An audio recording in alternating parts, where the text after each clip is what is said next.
Recently Australia में एक attack हुआ, एक टेररिस्ट अटैक किया गया। इसे साजिद अकरम और नवीद अकरम फादर एंड सन ने अंजाम दिया। ये ज्यूइश हॉलिडे जिसे कहा जाता है हनुक्का, इस पर किया गया था एक एंटी सेमेटिक टेररिस्ट अटैक। इस अटैक में 11 लोगों की मौत हुई जिस दिन हनुक्का मनाया जा रहा था, जो कि ज्यूस का एक बहुत स्पेशल फेस्टिवल माना जाता है।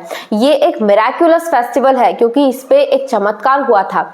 अब इसकी कहानी समझते हैं कि हनुक्का फेस्टिवल एग्जैक्टली है क्या और क्यों इसे एक मिराक्युलस फेस्टिवल कहा जाता है। हनुक्का फेस्टिवल ज्यूस का फेस्टिवल ऑफ लाइट्स कहा जाता है, जिस दिन कैंडल्स को जलाया जाता है one day after the other day. इस फेस्टिवल को सबसे पहली बार मक्कबीन रिवॉल्ट होने के बाद में जो सेकंड टेम्पल ऑफ जेरूसलम, मतलब जेरूसलम का जो दूसरा मंदिर बनाया गया था और वो ज्यूस के पास चला गया था, जेरूसलम का मंदिर। अब ज्यूस के पास में जब जेरूसलम का ये मंदिर चला गया तो इसे सेलिब्रेट किया गया और हनुक्का फेस्टिवल को मनाया गया। इस दौरान होता कुछ ऐसा है कि एक मेनोरा, मतलब एक कैंडल की 9 ब्रांच वाला एक पूरा कैंडल, उसको जलाया जाता है। हर दिन नाइट में एक एक कैंडल को जलाया जाता है और 8 कैंडल को जलाया जाता है एक दिन, फिर दूसरे दिन, ऐसे एक हेल्पर कैंडल से जिसे कहा जाता है शमाश, इसे जलाया जाता है। और जिस दौरान हनुक्का को सेलिब्रेट किया जाता है उस दौरान ऑयल फ्राइड फूड खाया जाता है, जैसे कि लेटकिस मतलब पोटैटो पैनकेक्स, और इसी तरह से सुफगानियोट जिसे कहा जाता है जेली डोनल्ड, इन्हें खाया जाता है। इस दौरान गेम्स खेले जाते हैं, ब्लेसिंग्स गाई जाती हैं, सॉन्ग्स गाए जाते हैं, ब्लेसिंग्स को रिसाइट किया जाता है और इस तरह से इस हनुक्का फेस्टिवल को मनाया जाता है।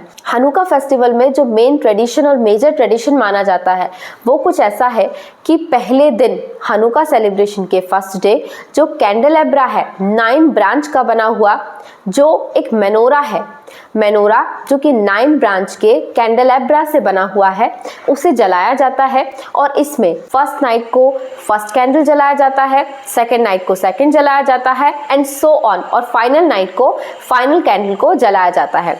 इसमें टोटल 8 कैंडल्स को जलाया जाता है। बीच में एक टॉल स्पॉट होता है जहां पर होता है शमाश, मतलब हेल्पर कैंडल, और उससे बाकी कैंडल्स को जलाया जाता है। तो इस तरह से एवरी नाइट हर एक कैंडल को जलाया जाता है और साथ ही जलाने के साथ में ब्लेसिंग्स को रिसाइट किया जाता है। जैसे हिंदू धर्म में एक तरह से मंत्रोच्चारण होते हैं, कुछ उसी तरह से उनमें कुछ ब्लेसिंग्स हैं, उन्हें रिसाइट किया जाता है, सॉन्ग्स को गाया जाता है और इस दौरान एक गेम भी खेला जाता है जिसे कहा जाता है ड्रीडल। इस ड्रीडल गेम में होता कुछ ऐसा है कि हैब्रू लेटर्स से बना हुआ एक 4 साइडेड स्पिनिंग टॉप है, उसको खेला जाता है और उसके बाद में बच्चों को चॉकलेट्स दी जाती हैं गिफ्ट में। हिस्टोरिकली जब हनुक्का सेलिब्रेशन किया जाता था तब इस दौरान मनी यानी जेल्ट को दिया जाता था बच्चों को एज गिफ्ट्स, पर अब बच्चों को टॉयज और प्रेजेंट्स दिए जाते हैं हनुक्का सेलिब्रेशन के दौरान। अब इस फेस्टिवल को मनाने की शुरुआत तब हुई जब 2000 साल पहले सेल्यूसिड एम्पायर ने जो ज्यूस थे उन्हें फोर्स किया कि वो अपने ट्रेडिशन को, अपने धर्म को छोड़ दे। इस दौरान ज्यूस के एक छोटे से ग्रुप जिसे नाम दिया गया मक्कबीस, इन्होंने एक रिवॉल्ट किया जिसका नाम था मक्कबीन रिवॉल्ट। इस मक्कबीन रिवॉल्ट का रिजल्ट ये हुआ कि ज्यूस ने जेरूसलम में अपना सेकंड टेम्पल बनाया और जब ये सेकंड टेम्पल बनाया गया मतलब ज्यूस ने जीत हासिल की सेल्यूसिड एम्पायर पर।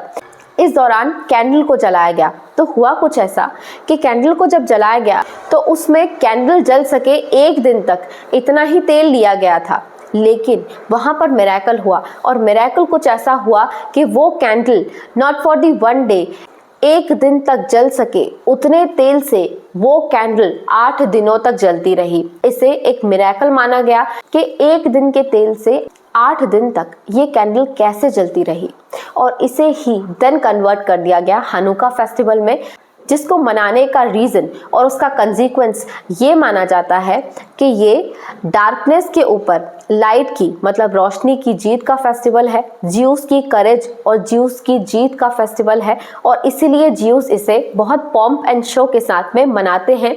ऑयल फ्राइड फूड खाते हैं क्योंकि इसमें ऑयल का यूज़ किया गया था और 1 दिन की कैंडल जल सके, इतने ऑयल से 8 दिन तक कैंडल जलती रही, इसीलिए ऑयल फ्राइड फूड को इस पर्टिकुलर हनुक्का फेस्टिवल पर खाया जाता है।